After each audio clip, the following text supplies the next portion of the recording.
The diplomatic shuttle Harmony descended through the crystal blue atmosphere of Zephyria, its hull gleaming against the twin suns that bathed the alien world in ethereal light. Commander Marcus Chen adjusted his formal dress uniform one final time, as he gazed through the viewport at the magnificent crystalline cities that rose like frozen music from the planet's surface. After 3 years of careful negotiations through subspace communications, humanity was finally being invited to establish formal relations with the Vexhani Empire.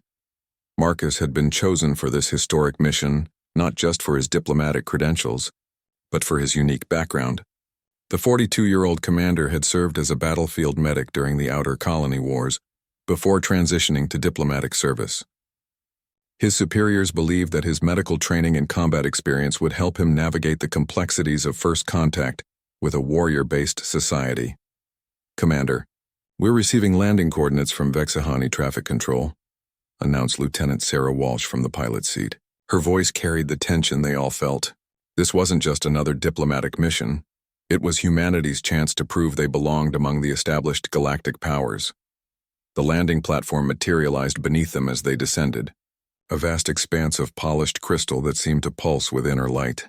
Dozens of Vexhani warriors lined the platform in perfect formation, their chitinous exoskeletons gleaming in shades of deep blue and purple. Each stood nearly 8 feet tall, their forearms ending in clawed hands, while their elongated heads bore compound eyes that tracked the shuttle's movement with unsettling precision. "Remember the briefing," Marcus said to his 5-person team. "No sudden movements. Maintain respectful distance, and whatever happens, let me do the talking first." He tried to project confidence, but the weight of representing his entire species pressed heavily on his shoulders. The shuttle's ramp lowered with a soft hiss, and Marcus stepped onto the crystalline surface of Zephyria. The air was thinner than Earth's but breathable, carrying strange floral scents that reminded him of jasmine mixed with ozone. The assembled Vexhani warriors began a rhythmic clicking sound with their mandibles, what their briefings had identified as a formal greeting. At the center of the formation stood a figure, even more impressive than the warriors. Queen Velnara towered over her subjects at nearly 9 feet in height, her carapace a brilliant, deep purple shot through with veins of gold. Ancient scars crisscrossed her thorax, testament to countless battles fought in her rise to power. Behind her, partially hidden by the royal guard, Marcus caught glimpses of a smaller figure, Princess Zarathel, the Queen's youngest daughter and heir apparent. Commander Marcus Chen of the Terran Federation. The Queen's voice emerged from a translation device mounted on her chest, the mechanical tones failing to diminish the raw authority in her words. "You stand upon sacred crystal before the throne of 10,000 years. Speak your purpose." Marcus stepped forward, his rehearsed words ready. "Your Majesty, I come bearing the friendship and respect of humanity. We seek to join the galactic community as partners in peace and progress." The formal exchange continued for several minutes, following protocols that had been painstakingly negotiated through long-range communications. Marcus presented ceremonial gifts while Queen Velnara responded with ritual acceptance phrases. Everything proceeded exactly as planned until Princess Zarathel stepped forward to receive humanity's gift to the younger generation, a collection of Earth's greatest musical compositions. As the princess reached for the crystalline data storage device, her movements suddenly became erratic. Her compound eyes began to dim, and a strange pallor spread across her usually vibrant exoskeleton. Marcus watched in growing alarm as she swayed on her feet, her forearms trembling uncontrollably. "Princess," one of the warriors shouted. But before anyone could react, Zarathel collapsed onto the crystal platform with a sickening crack. The Queen's roar of anguish echoed across the landing platform as she rushed toward her fallen daughter. The assembled warriors froze in shock, their mandibles clicking in distress. In their rigid hierarchical society, no one dared approach royal blood without explicit permission, and medical assistance was traditionally provided by specialized energy healers who worked from a distance. Marcus didn't think. 3 years of diplomatic training evaporated in an instant, replaced by 2 decades of medical instinct. He sprinted toward the fallen princess, dropping to his knees beside her motionless form. His trained eyes immediately assessed the situation. Her breathing was shallow and irregular, her pulse rapid and thready. Some kind of seizure or cardiac event. possibly brought on by allergic reaction or poisoning. Get back from her. Queen Velnara shrieked, but Marcus was already working. He placed his hands on the princess's throat, feeling for her pulse while checking her airway. When her breathing stopped entirely, he tilted her head back, pinched her mandibles closed, and began mouth-to-mouth resuscitation. The silence that followed was deafening. Every Vexani on the platform stood frozen in absolute horror, as the human pressed his lips to their princess and breathed his own life into her lungs. In their culture, physical contact was reserved for combat or mating. The concept of healing through touch was not just foreign, it was abhorrent. Marcus ignored their shocked stares, focusing entirely on his patient. He pressed his ear to her chest, listening for heartbeat, then positioned his hands over her thorax and began chest compressions. The princess's exoskeleton was harder than human ribs, but he could feel it flex slightly under pressure. He counted compressions in his head, pausing periodically to provide rescue breathing. "Blasphemy!" The queen's voice cracked like thunder. "How dare you defile my daughter with your primitive touch?" Still Marcus continued. On the fourth cycle of compressions and rescue breathing, Princess Zarathel's body convulsed. She drew in a great shuddering breath, her compound eyes fluttering back to awareness. Marcus supported her head as she struggled to sit up, her breathing still labored but steady. "Easy," he murmured, his voice gentle despite the chaos erupting around them. "You're going to be okay. Just breathe slowly." Princess Zarathel looked up at him with what he could only interpret as confusion and wonder. Her hand, one of four, reached up to touch her throat where his fingers had been checking her pulse. She spoke something in her own language, too rapid for the translators to process clearly. She says, "Why did the star being give his breath to save mine?" One of the royal translators whispered, his voice filled with awe and terror.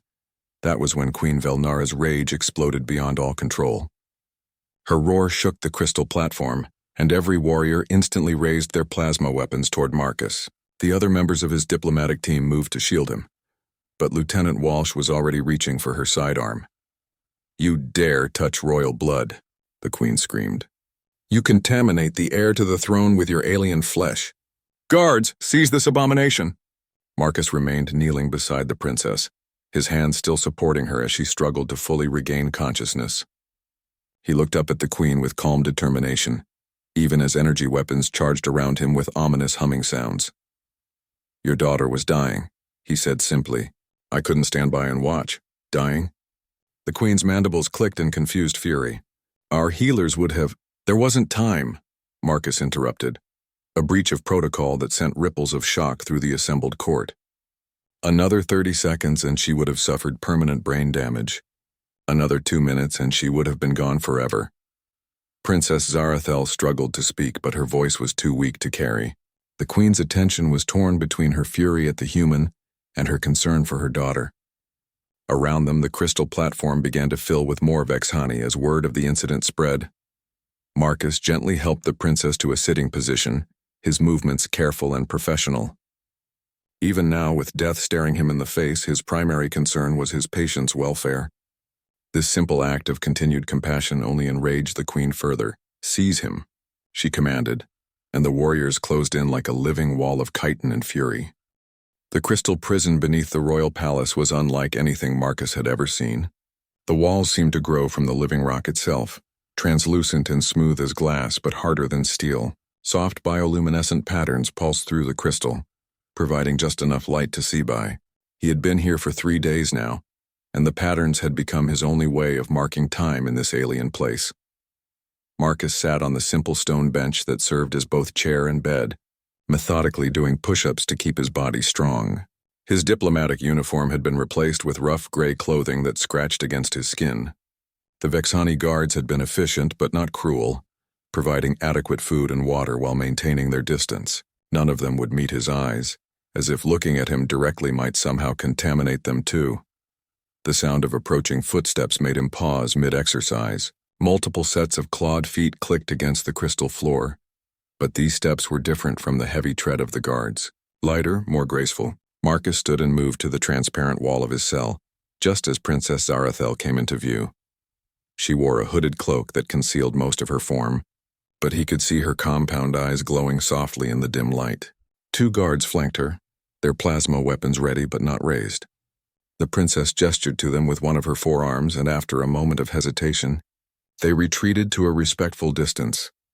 "You are the star being who gave breath to save mine," she said through her translation device. Her voice was softer than her mother's, musical in a way that the mechanical translator couldn't quite capture. Marcus approached the crystal barrier slowly, his movements careful and non-threatening. "My name is Marcus Chen, and you're Princess Zarathel. How are you feeling?" She tilted her elongated head in what he was beginning to recognize as curiosity. "You ask about my wellness before your own. This is strange. My guards tell me you face execution at the rising of both suns tomorrow." "I know," Marcus replied simply, "but that doesn't change my question. Are you recovering well?" Princess Zarathel moved closer to the crystal wall, her movements graceful despite her alien form. "The royal healers say I suffered what your people might call cardiac arrest." My heart stopped beating. She pressed one hand against her chest. "They tell me I would have died if not for your intervention." "You have more than one heart?" Marcus asked, genuinely curious. "3, she replied, and he could hear what sounded like amusement in her translated voice. "1 primary, 2 secondary. The healers believe something I consumed at the welcoming ceremony caused a reaction that stopped all 3 simultaneously." Marcus frowned. "Poisoning? Perhaps?" The princess's compound eyes dimmed slightly. "There are factions within our empire who oppose any alliance with humanity. They view your species as primitive, dangerous, and what do you think?" Princess Zarathel was quiet for a long moment, studying him through the crystal barrier. "I think a primitive being would not have risked death to save a stranger. I think a dangerous being would not ask about my wellness while facing execution." She moved even closer to the wall, close enough that Marcus could see his reflection multiplied dozens of times in her compound eyes. "Tell me about your healing touch. Our scholars are fascinated. We heal through energy manipulation, maintaining distance to preserve purity. The concept of healing through physical contact is incomprehensible to us." Marcus settled onto his bench, gesturing for her to sit as well. After a moment's hesitation, the princess lowered herself gracefully to the crystal floor, her forearms folding in her lap. The guards shifted nervously but remained at their distance. "On my world, touch is how we comfort each other," Marcus began. "A parent holds their child when they're scared. Friends embrace when they meet. Lovers hold hands. When someone is hurt, we don't hesitate to touch them if it means saving their life. This." "Embracing," Princess Zarathel said slowly. "Show me what this means," Marcus demonstrated by wrapping his arms around himself. "Like this. We hold each other close to show care, to provide comfort, to share strength." The princess attempted to mimic the gesture with her forearms, creating an awkward tangle of limbs. Despite everything, Marcus couldn't help but smile at her earnest effort. "It looks ridiculous when I try it," she said, and he was surprised to hear something like laughter in her translated voice. "It takes practice," Marcus replied. "But it's not about the physical form.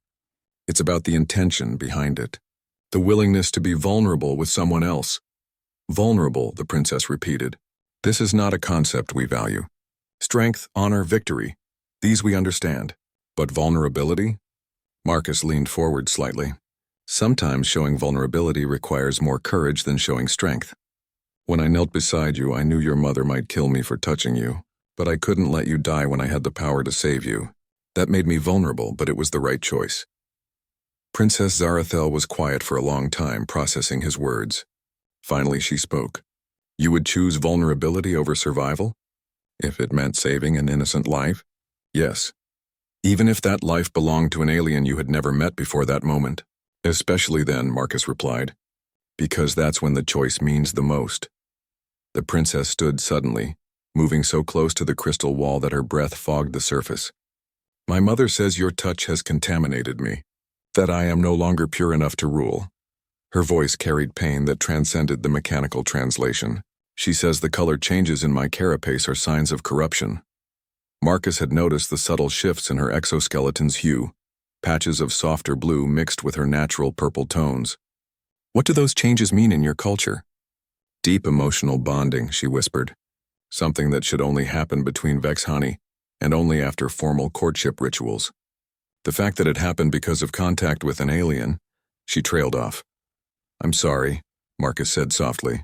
I never wanted to cause you problems with your family. Do not apologize for saving my life, Princess Zarathel replied fiercely. I have spent the last 3 days studying everything we know about your species. Your capacity for sacrifice for love that transcends bloodlines and species barriers. It is not contamination, Marcus Chen. It is evolution. One of the guards clicked his mandibles in warning, indicating that the visit was ending. Princess Zarathel ignored him, pressing her palm against the crystal wall. Place your hand against mine, she said. Marcus hesitated. Princess, if your mother finds out. Place your hand against mine, she repeated more firmly. Marcus moved to the wall and pressed his palm against the crystal, matching her gesture. Even through the barrier, he could feel warmth radiating from her alien skin. The blue patches in her carapace seemed to glow brighter. I feel it, she whispered in wonder. The connection your people speak of. The sharing of strength without the taking of power. She looked up at him with eyes that reflected his image 100 times over. Is this what you call compassion? Part of it, Marcus replied gently. The guard's mandible clicking grew more insistent. Princess Zarathel reluctantly stepped back from the wall, but her gaze remained fixed on Marcus. I will not let them execute you, she said with sudden fierce determination. There must be another way. Don't risk yourself for me, Marcus warned. Your people need you. My people need to learn what you have taught me, she replied. That strength and vulnerability can coexist. That love can transcend any barrier. As she turned to leave, Marcus called out softly. Princess? She looked back. Thank you for giving me a chance to explain. Thank you for showing me that some things are worth more than power, she replied. Then she was gone, leaving Marcus alone with the growing certainty that his actions had set in motion something far greater than either of them had expected. Queen Velnara stood in her private chambers, staring at the holographic reports floating before her like ghostly accusations. The crystalline walls around her pulsed with agitated red light, responding to her emotional turmoil. In all her 40 years of rule, she had never faced a crisis that threatened the very foundation of Vexhani society. The first report detailed the changes in her daughter's biology.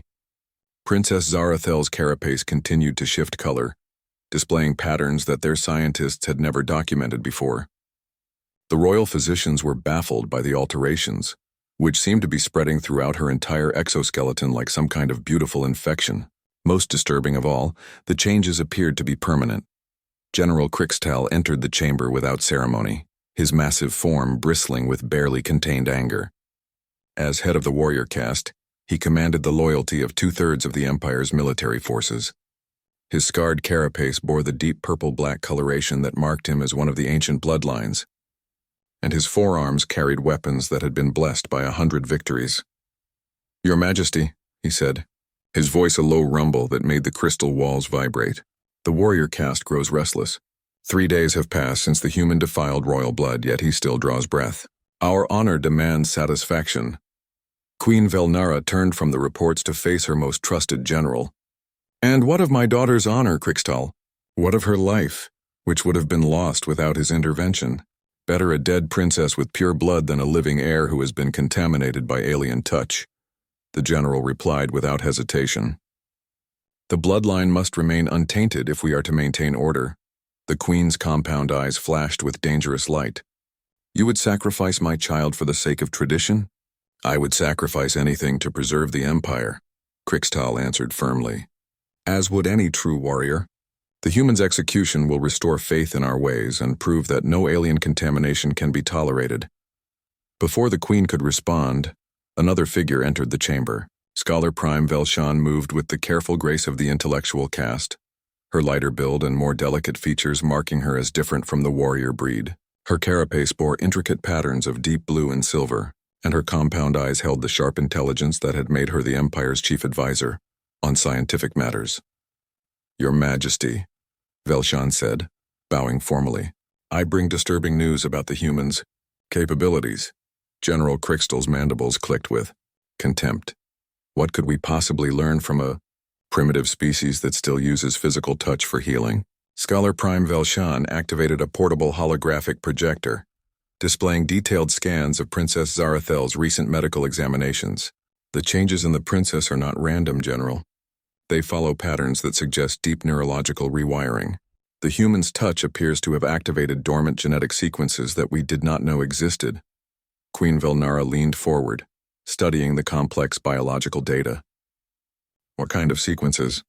Empathy enhancement, emotional resonance amplification, and most remarkably, what appears to be rudimentary telepathic sensitivity, Velshan replied. The princess is developing abilities that could revolutionize our understanding of consciousness itself. Krikstal's scarred head swiveled toward the Scholar Prime. You speak of contamination as if it were evolution. Perhaps it is, Velshan said quietly. Our isolation has made us strong individually, but it has also made us rigid. We have not had a significant technological or social advancement in over 3 centuries. Meanwhile, humanity has risen from a single planet to a spacefaring civilization in less than half that time. The general's weapons hummed to life, energy crackling along their edges. You dare suggest that we are inferior to these aliens? I suggest that we may have something to learn from them, Velshan replied calmly, though her body tensed in preparation for possible attack. The human Marcus Chen demonstrated capabilities that our greatest healers could not match.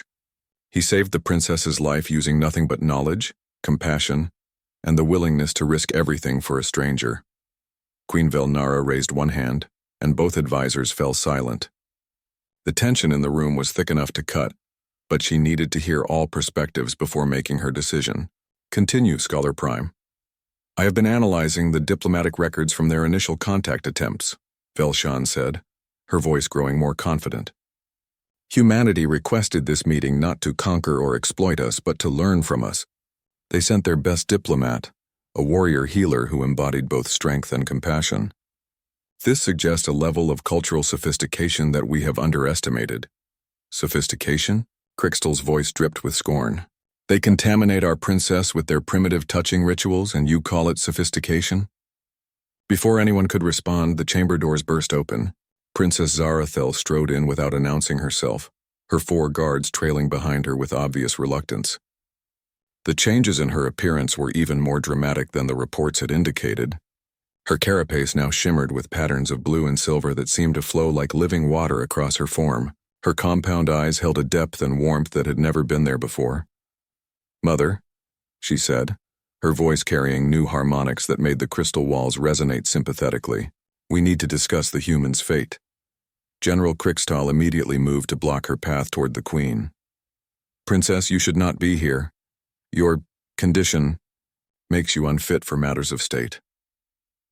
Princess Zarathel looked at him with something that could only be described as pity. My condition, General, has given me insights that you cannot imagine. I can feel the fear and anger radiating from you like heat from a forge. I can sense my mother's love and desperation, and the Scholar Prime's curiosity and hope.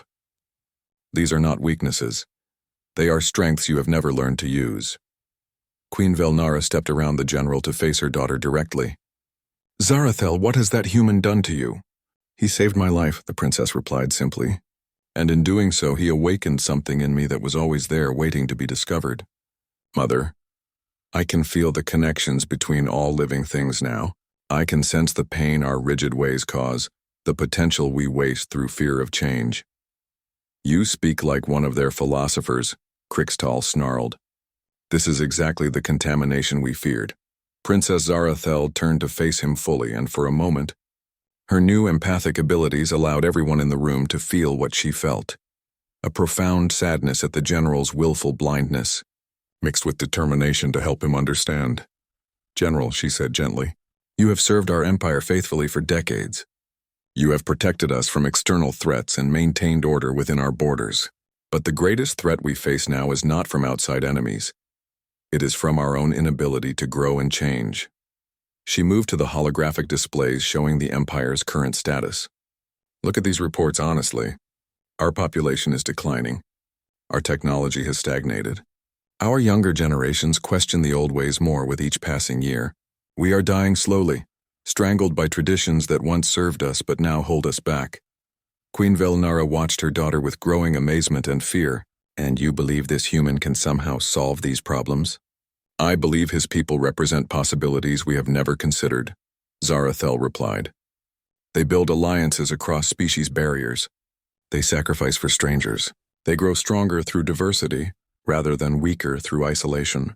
Marcus Chen risked execution to save someone he had never met before, from a species he barely understood. When did any of our warriors last show such courage? The insult was too much for General Kriegstall.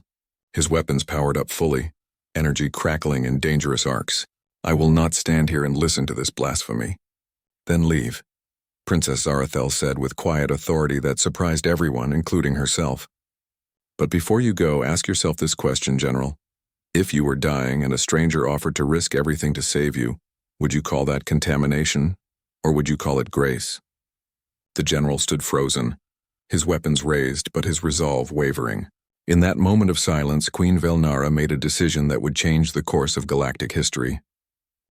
The great amphitheater had not seen such a gathering in over 200 years. Thousands of Vexhani from every caste filled the crystalline seats, their compound eyes reflecting the bioluminescent patterns that danced across the arena's walls. The air hummed with tension and anticipation, as representatives from across the empire awaited the most unusual trial in their recorded history. Marcus stood in the center of the arena, wearing simple white robes that marked him as the accused. His hands were unbound, but energy barriers surrounded the central platform, making escape impossible.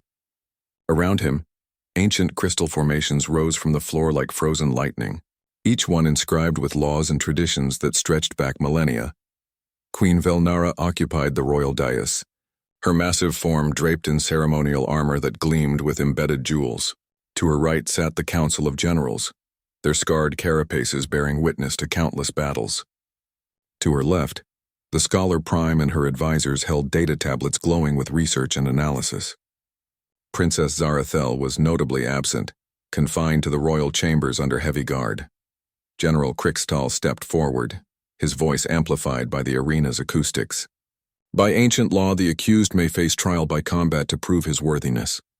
However, as the human lacks the physical capabilities to match a Vexhani warrior, the Queen in her mercy has decreed a trial of minds rather than bodies. A massive crystalline structure descended from the ceiling, its surface covered in neural interface ports that pulsed with soft light. Marcus had been briefed on what would happen next, though understanding it was another matter entirely. The device would create a telepathic link between him and a Vexhani champion, allowing their memories and emotions to be shared with the entire assembly. The trial will reveal truth, Queen Velnara announced, her voice carrying across the vast space. If the human's intentions are pure, his memories will show it. If they are corrupt, the contamination will be exposed for all to witness. Scholar Prime Velshan approached Marcus, her movements careful and respectful. Human Marcus Chen, do you understand what you face? Your deepest thoughts and memories will be laid bare before thousands. There will be no privacy, no secrets, no ability to hide your true nature. Marcus nodded solemnly. I understand, and I accept the trial willingly. Why? She asked, genuine curiosity in her translated voice. You could demand physical combat instead. At least then your death would be quick if you lose. Because I have nothing to hide, Marcus replied simply. And because Princess Zarathel deserves to know the truth about what happened, even if I die for it.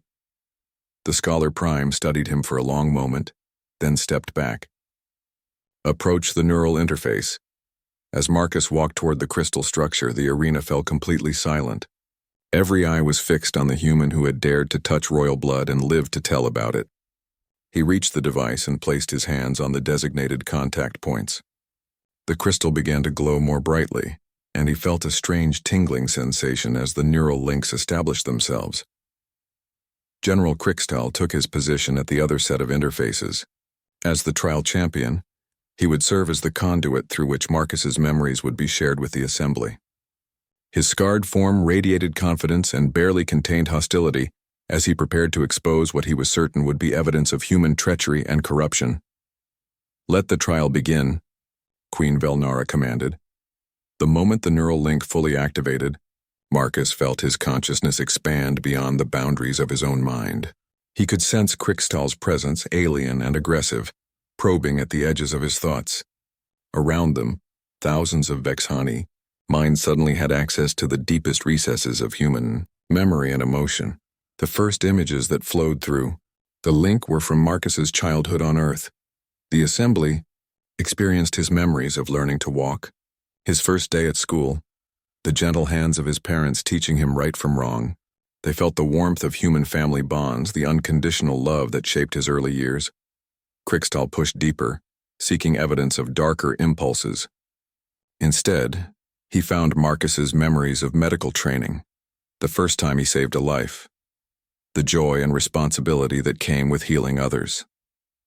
The Vexani experienced secondhand the human concept of the Hippocratic Oath, the sacred promise to do no harm. The memories shifted to Marcus's time as a battlefield medic. The assembly witnessed scenes of war, but not the glory and honor that Vexani warriors sought in combat. Instead, they saw Marcus crawling through enemy fire to reach wounded soldiers, treating injuries without regard for which side the victims fought on, making impossible choices about who to save when resources were limited. One memory stood out with particular clarity. Marcus had been trapped in a bombed-out medical station when enemy soldiers broke through their lines. Instead of fighting or fleeing, he had continued treating a critically wounded enemy combatant, his hand steady even as plasma fire erupted around him. When the enemy soldiers found him, they saw their comrade being saved by the human medic and chose to spare everyone in the station rather than complete their assault. The Vexani assembly stirred with confusion and wonder. In their warrior culture, such behavior was incomprehensible. To save an enemy's life at the risk of your own went against every instinct they had been taught. Krikstal pressed harder, determined to find the corruption he was certain existed.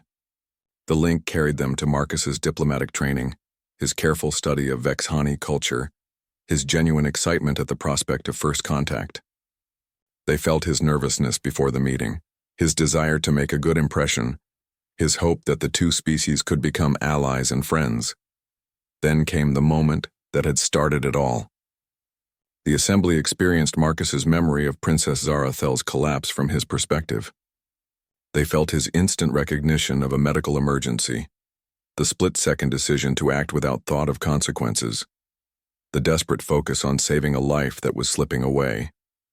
Most importantly, they felt the complete absence of any ulterior motive. Marcus had acted purely from instinct and training, with no awareness of political implications or personal benefit. But the most shocking revelation came when the link revealed Marcus's emotional state during those crucial moments. The Vexani felt what he had felt, not lust or desire for conquest, but the same protective instinct a parent might feel for their own child. In that instant when he chose to save the princess, Marcus had seen her not as an alien princess or political opportunity, but simply as a young being whose life was in danger. The neural interface began to overload from the intensity of shared emotion. Several Vexani in the audience swayed in their seats, overwhelmed by the depth and purity of human compassion. Even General Krikstal staggered under the weight of experiencing genuine altruism for the first time in his life. Scholar Prime Velshan stood suddenly, her voice cutting through the stunned silence. There is more. The interface has detected something else in the human's memories, knowledge of the princess's poisoning. The arena erupted in shocked clicks and hisses. Through the neural link, Marcus's medical training allowed him to analyze his memories of that day with clinical precision. The assembly saw what he had seen but not consciously, processed at the time, the subtle signs that Princess Zarathel had been deliberately poisoned with a substance designed to cause exactly the kind of cardiac arrest she had experienced. Queen Velnara rose from her throne, her massive form trembling with rage. Show us everything.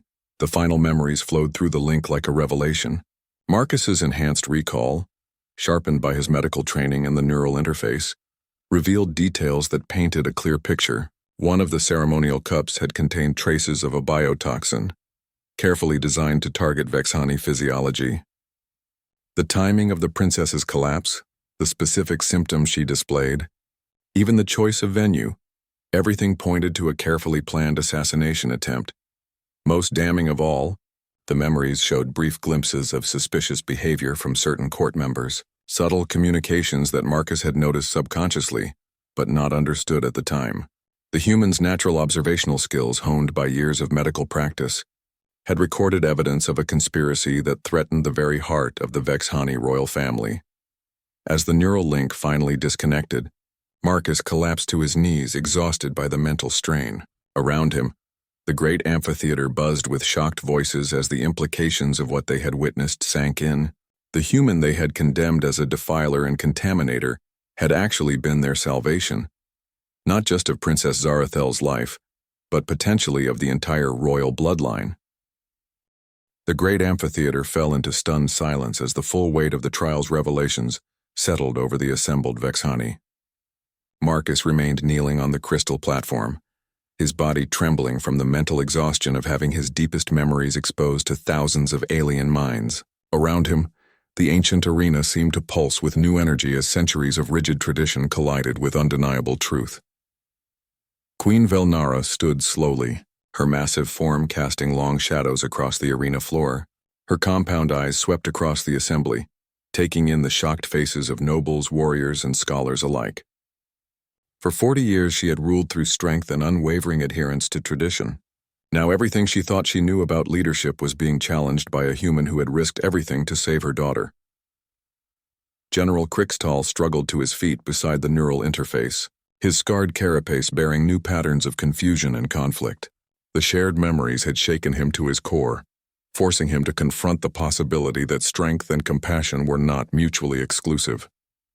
His weapons remained powered down, their energy cells drained by the intensity of the telepathic connection. "Scholar Prime Velshan," the Queen commanded, her voice carrying across the silent arena, "present your analysis of what we have witnessed." The head of the scholarly caste activated her portable holographic display, projecting detailed breakdowns of the trial's revelations for all to see.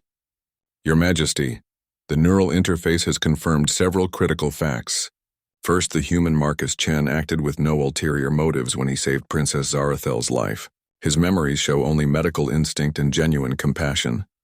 Murmurs rippled through the crowd as the implications sank in. For a species that viewed every action through the lens of political advantage and power struggle, the concept of truly selfless behavior was revolutionary. "Second," Velshan continued, "the human's observational skills and medical knowledge have provided us with evidence of a conspiracy against the royal family. The princess was deliberately poisoned by individuals who sought to blame her death on our guests, potentially starting a war that would destroy both civilizations." The murmurs grew into angry clicks and hisses as the full scope of the betrayal became clear. Queen Velnara raised one of her forearms for silence, her eyes blazing with carefully controlled fury. "And third," the Scholar Prime said, her voice growing stronger, "the changes in Princess Zarathel are not contamination or corruption. They represent an evolutionary leap that could transform our entire species. The human's touch has awakened dormant genetic sequences that grant enhanced empathy, emotional intelligence, and telepathic sensitivity." Before anyone could respond, a commotion erupted at the arena's main entrance. Princess Zarathel strode through the doorway, having broken free from her guards through sheer determination and her newly enhanced abilities. Her carapace now shimmered with patterns of blue, silver, and gold that seemed to flow like liquid starlight across her form. Her compound eyes held depths of wisdom and compassion that made even the oldest scholars step back in amazement. "Mother," she called out, her voice carrying harmonics that resonated through every crystal surface in the amphitheater, "I demand the right to speak before you pass judgment." Queen Velnara looked at her daughter with a mixture of love, pride, and fear. The being who approached the royal dais was still recognizably Zarathel, but she had been transformed into something unprecedented in Vexhani history. "Daughter, you should not be here. Your condition, my condition, is evolution, not contamination," Princess Zarathel interrupted gently. She moved to stand beside Marcus, who was still struggling to recover from the trial. Without hesitation, she knelt beside him and placed one of her 4 hands on his shoulder in a gesture of support and protection. The contact sent visible ripples of energy through both their bodies. Marcus looked up at her with grateful amazement, while her carapace blazed with even brighter patterns of connection and harmony. The assembled Vexhani watched in fascination as the two beings demonstrated a form of communication that transcended species barriers. "This is what Marcus Chen has given us," Princess Zarathel announced, rising to her full height while keeping one hand on the human's shoulder. "Not contamination, but the ability to truly connect with other conscious beings. Not weakness, but strength that comes from understanding and empathy." General Krixtal stepped forward, his voice rough with emotion he was still learning to process. Princess, what you describe goes against everything our culture has taught us. How can we trust feelings and connections over proven strength and tradition? Princess Zarathel turned to face him directly, her enhanced empathic abilities allowing her to sense the genuine confusion and conflict within the old warrior. General, you have served our empire faithfully for decades. Your strength has protected us from countless enemies. But ask yourself this. In all your victories, have you ever felt the satisfaction that Marcus experienced when he saved my life? The question hung in the air like a challenge. Crixtel's mandibles clicked as he considered experiences he had never thought to analyze. Through the neural link, he had felt Marcus's joy at successful healing, the deep fulfillment that came from preserving life rather than ending it. It was unlike anything in his own memories of combat and conquest. I felt what he felt when your heart started beating again, Crixtel admitted slowly. It was different, more complete than victory. Queen Velnara watched this exchange with growing understanding. Her daughter had not been weakened by contact with humanity. She had been awakened to possibilities that their rigid society had never allowed them to explore. The evidence was undeniable, from the conspiracy revealed by Marcus's memories to the evolutionary changes that were transforming Zarathel into something magnificent. Marcus Chen, the queen said, her voice carrying new warmth alongside its traditional authority, approached the throne.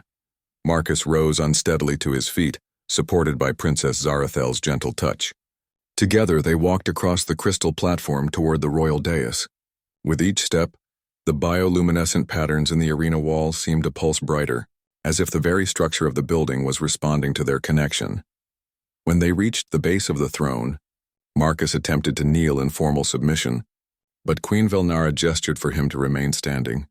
You saved my daughter's life at the risk of your own, she said, her translated words carrying unprecedented emotion. You exposed a conspiracy that threatened our royal bloodline. You have shown us possibilities we never knew existed. She paused, looking out over the thousands of Vexhani who hung on her every word. The trial has proven your worth beyond any doubt. But more than that, it has shown us the poverty of our own understanding. We have mistaken isolation for strength, rigidity for wisdom. The Queen's next words would be remembered in Vexhani history for millennia to come. Marcus Chen of the human species, I hereby adopt you as a royal prince of the Vexhani Empire. Your courage, compassion, and wisdom have earned you a place in our highest councils. Gasps and clicks of amazement echoed through the arena. In the entire recorded history of their species, no alien had ever been granted such honor. But Queen Velnara was not finished. Furthermore, she continued, her voice growing stronger, if my daughter Zarathel chooses to unite with you in formal bonding, she will do so with my blessing and approval. Let this be the beginning of a new age for our people, an age where strength and compassion walk hand in hand. Princess Zarathel turned to Marcus, her compound eyes reflecting his image in dozens of facets like a living kaleidoscope. Marcus Chen, she said softly, will you help me bridge the gap between our peoples? Will you stand beside me as we lead both our species into a future neither could achieve alone? Marcus looked into her alien features and saw something that transcended physical form. A kindred spirit who understood that love and sacrifice were the greatest forces in the universe. Princess Zarathel, he replied, his voice carrying across the silent amphitheater, I would be honored to spend my life learning what it means to truly connect across any barrier. Their hands met in the space between species, human and Vexhani, and in that moment the assembled crowd witnessed the birth of something entirely new. Not the conquest of one species by another, but the willing union of two civilizations choosing to grow stronger together. As cheers and celebration erupted throughout the great amphitheater, Queen Velnara smiled for the first time in years. Her daughter had chosen well. The human would have died for Zarathel before he even knew her name, and now he would live for her with the same unwavering dedication. The age of isolation was ending. The age of connection had begun.